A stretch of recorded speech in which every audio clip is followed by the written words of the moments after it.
At nangyari, nang magpasimula na dumami ang mga tao sa balat ng lupa at mga kaanak ng mga babae, na nakita ng mga anak ng Diyos na magaganda ang mga anak na babae ng mga tao, at sila'y nangagsikuha ng kani-kanyang asawa sa lahat ng kanilang pinili.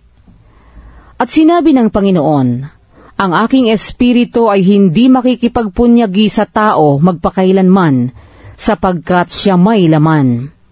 Gayon may magiging 120 taon ang kanyang mga araw. Ang mga higante ay nasa lupa ng mga araw na yaon. At pagkatapos din naman na makasiping ang mga anak ng Diyos sa mga anak na babae ng tao, at mga kaanak sila sa kanila.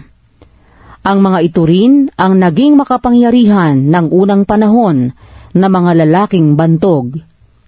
At nakita ng Panginoon na mabigat ang kasamaan ng tao sa lupa, at ang buong haka ng mga pag-iisip ng kanyang puso ay pawang masama lamang na parati. At nagsisi ang Panginoon na kanyang nilalang ang tao sa lupa, at nalumbay sa kanyang puso.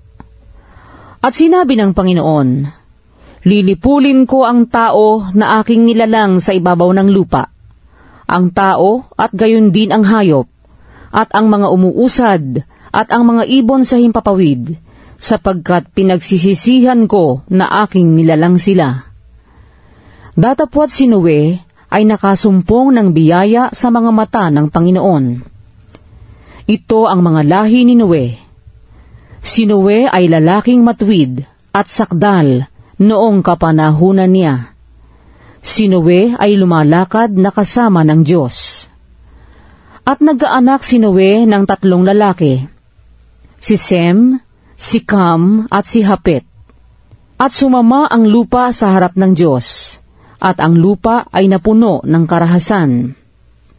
At tiningnan ng Diyos ang lupa, at narito sumama, sapagkat pinasama ng lahat ng tao ang kanilang paglakad sa ibabaw ng lupa. At sinabi ng Diyos kay Noe, ang wakas ng lahat ng tao ay dumating sa harap ko, sapagkat ang lupa ay napuno ng karahasan dahil sa kanila. At narito, sila'y aking lilipuling kalakip ng lupa.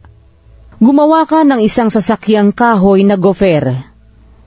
Gagawa ka ng mga silid sa sasakyan, at iyong sisiksikan sa loob at sa labas ng sahing.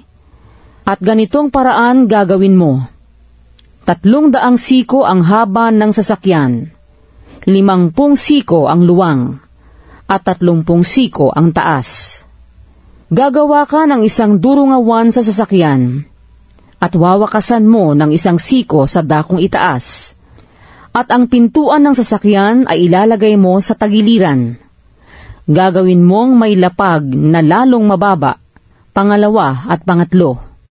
At ako, narito, ako'y magpapadagsa ng isang baha ng tubig sa ibabaw ng lupa, upang lipulin sa silong ng langit ang lahat ng laman na may hininga ng buhay. Ang lahat na nasa lupa ay mga mamatay. Datapwat, pagtitibayin ko ang aking tipan sa iyo, at ikaw ay lululan sa sasakyan, ikaw at ang iyong mga anak na lalaki, at ang iyong asawa, at ang mga asawa ng iyong mga anak na kasama mo. At sa bawat nangabubuhay sa lahat ng laman, ay maglululan ka sa loob ng sasakyan ng 2 sa bawat uri, upang maingatan silang buhay na kasama mo. Lalaki at babae ang kinakailangan. Sa mga ibon, ayon sa kani-kanilang uri, at sa mga hayop, ayon sa kani-kanilang uri. Sa bawat nagsisiusad, ayon sa kani-kanilang uri. 2 sa bawat uri ay sasama mo sa iyo, upang maingatan silang buhay. At magbaon ka ng lahat na pagkain na kinakain, at imbakin mo sa iyo, at magiging pagkain mo at nila. Gayon ginawa ni Noe, ayon sa lahat na iniutos sa kanya ng Diyos, ay gayon ang ginawa niya.